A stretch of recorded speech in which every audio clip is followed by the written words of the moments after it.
다크한 나이트메어 출발합니다.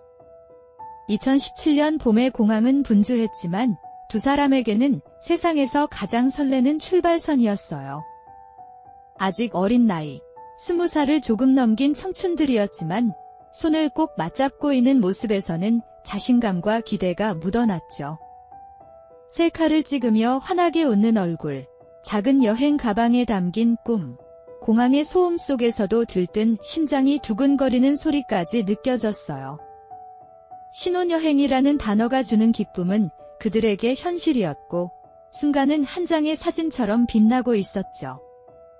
하지만 그 빛은 너무도 짧았고 곧 예상치 못한 그림자 속으로 잠겨들고 말았어요. 두 사람이 향한 곳은 일본의 오사카였어요. 낮에는 유람선과 거리 풍경을 즐기며 사진을 찍었고 밤이 되자 숙소로 돌아와 서로의 미래에 대해 이야기했죠. 신혼의 첫날 밤, 행복이 가득해야 할 공간은 웃음으로 채워져야 했어요. 하지만 그 방 안에서 갑작스러운 정적이 흘렀습니다. 아내가 먼저 화장실로 들어갔는데 이내 쿵 하고 무겁게 떨어지는 소리가 울렸죠. 방 안을 메우던 들뜬 기운은 한순간에 얼어붙었고 남편이 문을 열었을 때 바닥에는 차가운 몸으로 쓰러진 아내가 놓여 있었어요. 그 순간 방은 더 이상 여행의 공간이 아니었죠. 불길한 예감이 짙게 드리운 무대로 변해 있었어요. 쓰러진 아내는 이미 의식을 잃은 상태였고 숨결조차 느껴지지 않았어요. 남편은 급히 신고했고 일본 경찰이 숙소에 도착했지만 그들의 눈앞에는 되돌릴 수 없는 현실만 남아있었죠. 경찰은 방을 둘러보며 이상한 점에 주목했어요. 바로 테이블 옆에 놓인 주사기였어요. 여행 가방, 기념품, 간식들이 어수선하게 흩어져 있어야 할 신혼여행 숙소에 차갑게 반짝이는 주사기가 있다는 사실 자체가 충격적이었죠. 그 도구는 아무 말도 하지 않았지만 오히려 침묵 속에서 묵직한 증언을 던지고 있는 듯했어요. 신혼의 웃음은 사라지고 대신 설명할 수 없는 불길한 공기만 방 안을 가득 채우고 있었죠. 남편은 곧 경찰에게 차분하게 진술했어요. 아내가 평소 우울증이 심했다고 말하면서 술에 취해 스스로 주사를 놓은 것 같다고 했죠. 실제로 팔에는 3개의 주사 자국이 남아 있었어요. 하지만 경찰의 시선은 곧 의심으로 굳어졌어요.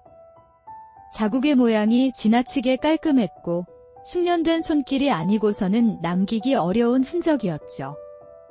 게다가 아내가 정신과 치료를 받았다는 기록도 약물 복용 이력도 전혀 존재하지 않았어요.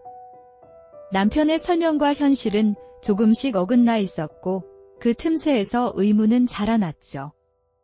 무엇보다 놀라운 건 그는 마치 연습된 대본을 읽듯 망설임 없이 술술 대답했다는 점이었어요. 그 차분함 자체가 오히려 섬뜩한 그림자를 드리우고 있었죠. 결국 시신은 가족 동의하에 빠르게 화장되었고 사건은 단서 없는 미궁으로 사라지는 듯했어요. 남은 것은 몇 장의 보고서와 의심스러운 기억뿐이었죠. 그러나 주변의 시선은 곧 다른 결론으로 기울기 시작했어요. 남편의 태도가 지나치게 담담했고 눈물은커녕 억울함조차 찾아볼 수 없었어요.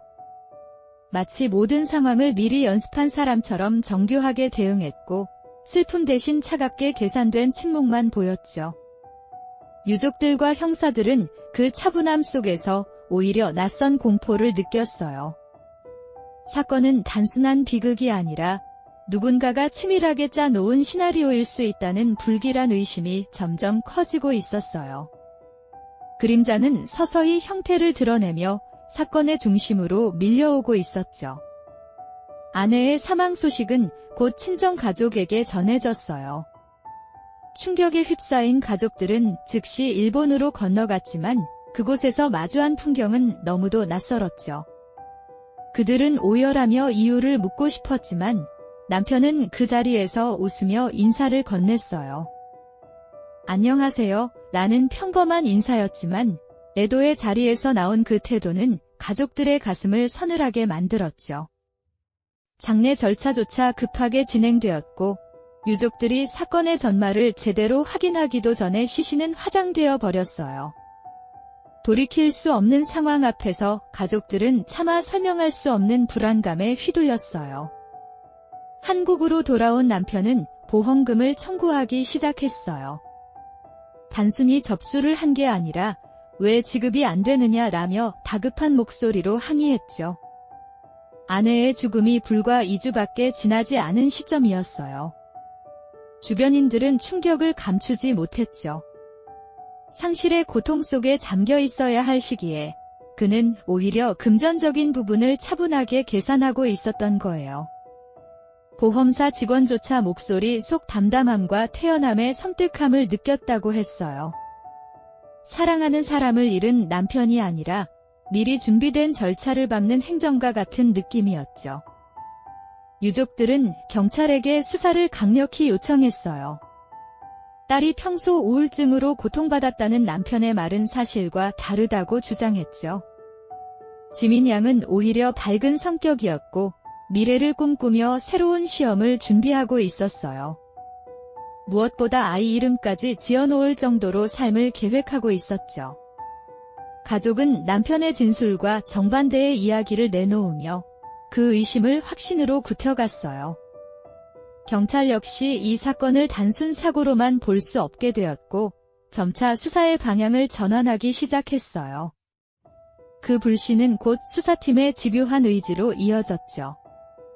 남편의 주변을 탐문하던 수사팀은 섬뜩한 단서를 발견했어요. 그는 사건 직후 일본 현지 여성들과 어울리며 사진을 찍고 노래방에서 즐거운 시간을 보냈던 거예요. 그날의 기록은 사진과 문자 메시지로 남아있었어요. 아내가 사망한 바로 다음 날, 그는 친구들에게 일본에서 좋은 친구를 사귀었다는 메시지를 남겼죠. 문장의 끝에는 가벼운 농담까지 담겨 있었어요. 이 기록을 확인한 유족과 형사들은 치를 떨었어요. 아내의 죽음 뒤에 슬픔은커녕 마치 해방된 듯한 태도를 보였다는 사실이 명백히 드러났기 때문이죠. 심지어 남편은 친구들과의 단체 대화방에서 더욱 노골적인 말을 남겼어요. 2달만 데리고 있으면 된다라는 표현은 모든 사람을 충격에 빠뜨렸죠. 그 문장은 단순한 농담으로 치부하기에는 지나치게 구체적이었어요. 목표를 위해 결혼을 선택했고 그것을 유지할 기간까지 계산했다는 암시였죠. 누군가는 그 말이 단순한 분노의 표출이라고 할 수 있겠지만 사건의 전후를 고려했을 때 그것은 명백한 계획의 조각으로 보였어요. 경찰은 이제 그의 태도를 단순히 섬뜩한 행동이 아니라 치밀한 범행의 흔적으로 해석하기 시작했죠. 조사실에서의 그의 모습은 더 큰 의문을 남겼어요. 보통이라면 억울함이나 분노, 혹은 절망이 뒤섞인 감정이 드러나야 했지만 그는 오히려 자세하게 사건의 밤을 묘사하며 흥미로워하는 기세까지 보였어요. 그 서술은 마치 자신이 작가가 되어 한 장면씩 기록하는 듯 생생했죠. 형사들은 그 차분함과 디테일 속에서 소름을 느꼈어요. 그는 슬픔을 말하지 않았고 분노를 보이지도 않았어요. 대신 자신의 행동을 즐기듯 말하며 묘사했죠. 시신이 이미 화장된 상태였기에 증거는 부족했지만 그 태도 하나만으로도 의심은 더욱 깊어졌어요. 수사는 곧 그의 집으로 향했어요. 경찰은 압수수색을 통해 책장과 책상 속을 들여다봤죠. 그곳에서 발견된 건 평범한 부부의 기록이 아니라 범죄와 독극물에 관한 서적이었어요. 그의 관심이 우연이 아니라 집착에 가까운 수준이라는 게 드러났죠.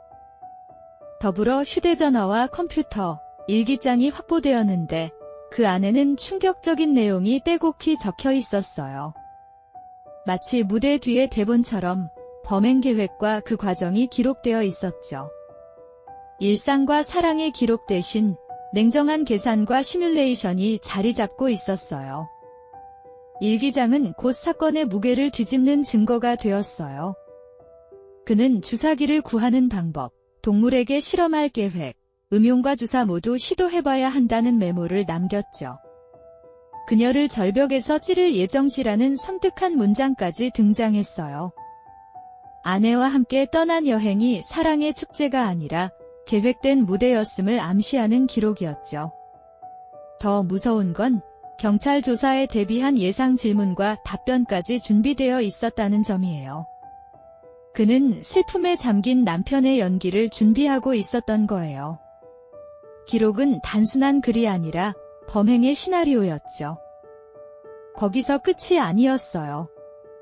그는 일기 속에서 지민이는 어릴 때부터 학대를 당해왔고 우울증이 심하다라는 설정을 만들어놨죠.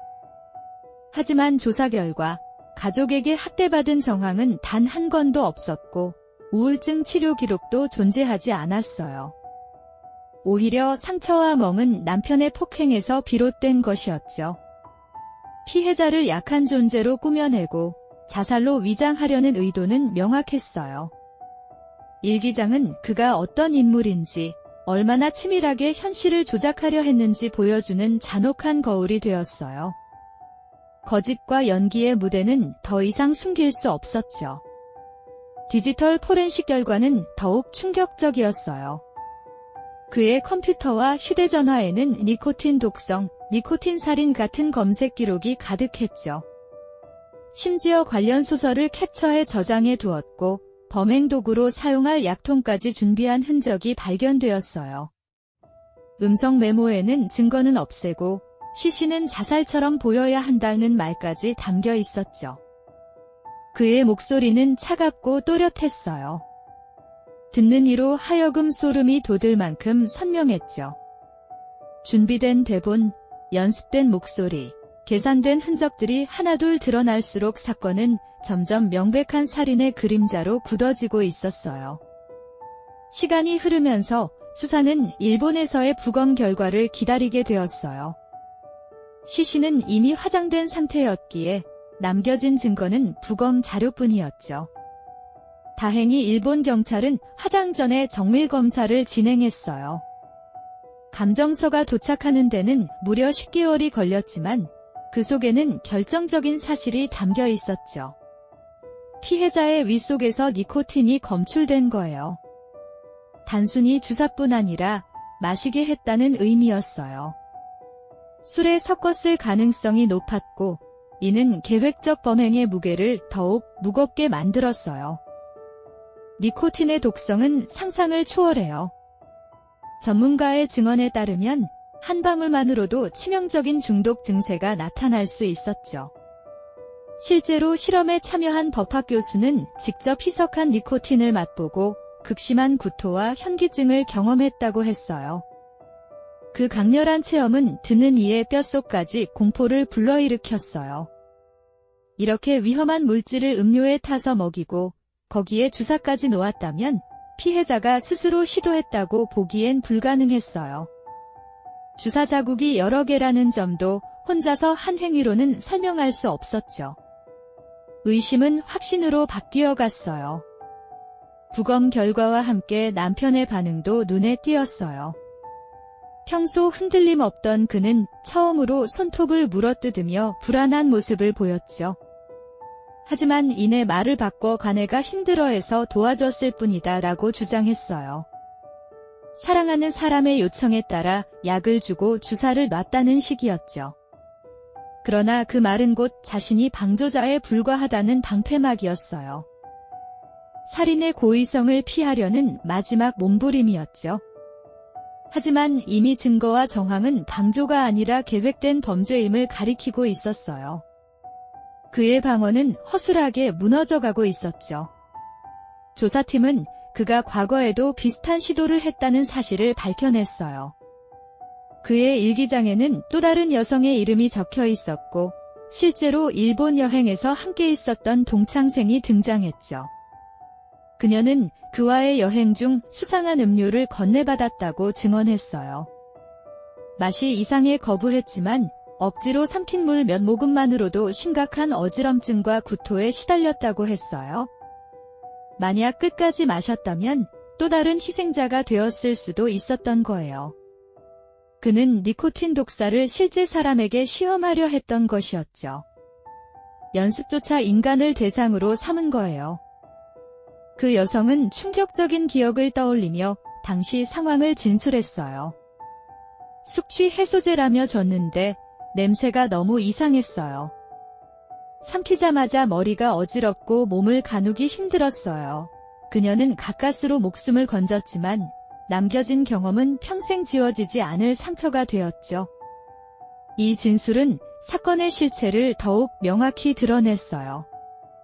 남편은 아내와의 신혼여행 전에 이미 범행의 리허설을 하고 있었던 거예요. 사랑이 아니라 실험의 대상으로 여긴 그 잔혹함에 수사팀조차 말을 잇지 못했죠. 그림자는 점점 짙어져만 갔어요. 수사팀은 그의 목표가 단순한 충동이 아니라는 사실을 일기에서 확인했어요. 40살 이전에 10억 벌기라는 문장이 선명히 적혀 있었죠. 그가 생각한 방법은 다름 아닌 사망보험금이었어요. 신혼여행 첫날, 그는 인천공항에서 가장 먼저 여행자 보험을 가입했어요. 여행자 보험은 저렴하면서도 해외에서의 사망을 보장해주죠. 매달 내는 보험료 없이 한 번의 비용만으로 큰 금액을 노릴 수 있었어요. 게다가 해외에서 사고가 발생하면 조사 과정이 훨씬 복잡하다는 점도 그가 노린 포인트였어요. 모든 게 계산된 선택이었죠. 그의 탐욕은 거기서 멈추지 않았어요. 아내가 사망한 후에도 그는 새로운 대상을 물색했죠. 자신이 운영하는 식당에서 아르바이트하던 한 학생에게 접근했어요. 죽은 아내와 닮았다. 얘는 말을 던지며 보호 본능을 자극하려 했죠. 납골당에 데려가는 등 섬뜩한 행동을 이어갔어요. 그의 시선은 사랑이 아니라 또 다른 희생양을 찾는 냉정한 사냥꾼의 눈빛이었죠. 일기장에는 잘생겨져서 다 죽이고 싶다우는 문장까지 등장했어요. 실제로 그는 외모를 바꾸려 성형수술까지 계획했어요. 더 많은 대상을 속이기 위해서였죠. 만약 수사팀이 늦었다면 피해자는 더 늘어났을 거예요. 그는 이미 10대 여성들에게 지속적으로 접근하고 있었고 그 방식은 치밀했어요. 일기장에 적힌 계획과 실제 행동이 겹쳐지며 사건의 실체가 드러났죠. 아내의 죽음은 우연이 아니라 철저히 준비된 계획의 첫걸음이었어요. 경찰은 이 사건을 단순한 부부 비극으로 기록할 수 없었어요. 사회 전체에 경종을 울려야 할 냉혈 범죄로 규정할 수밖에 없었죠. 그림자는 이제 개인의 비극을 넘어 사회적 악몽으로 번지고 있었어요. 법정에서 그의 주장은 힘을 잃었어요. 도와줬을 뿐이다 라는 말은 이미 무너진 방어였죠. 일기와 음성 메모, 검색 기록, 증언이 모두 그의 계획을 가리키고 있었어요. 1심에서 그는 무기징역을 선고받았고 항소심과 대법원에서도 그대로 확정되었어요.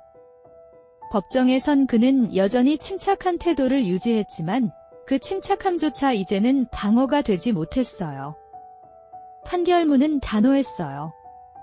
치밀하게 준비된 살인, 보험금을 노린 계획, 잔혹한 리허설까지 모두 범죄로 명명되었죠. 더 이상 숨을 곳은 없었어요. 아내는 헤어 디자이너를 꿈꾸던 19살의 청춘이었어요. 신혼여행을 다녀오면 시험 면접을 보겠다고 가족과 약속했고 이미 뱃속에 생명을 품었을지도 모른다는 기대까지 있었죠. 아기 이름까지 미리 지어둘 만큼 미래를 준비했어요. 하지만 그 모든 꿈은 바다 건너 낯선 숙소의 바닥에서 끊어졌어요. 사랑해야 할 사람의 손에 의해 끝난 생은 너무나도 잔혹했죠. 꽃도 피우지 못한 청춘이 사라진 자리에는 차가운 그림자만 남았어요. 이 사건은 단순한 기록을 넘어 인간의 욕망과 탐욕이 어디까지 잔인해질 수 있는지를 드러내는 끔찍한 증거였어요. 오늘의 다크한 나이트메어는 여기까지입니다. 끝까지 청취해주셔서 감사합니다. 구독과 좋아요로 힘을 보태주시면 큰 응원이 될 거예요.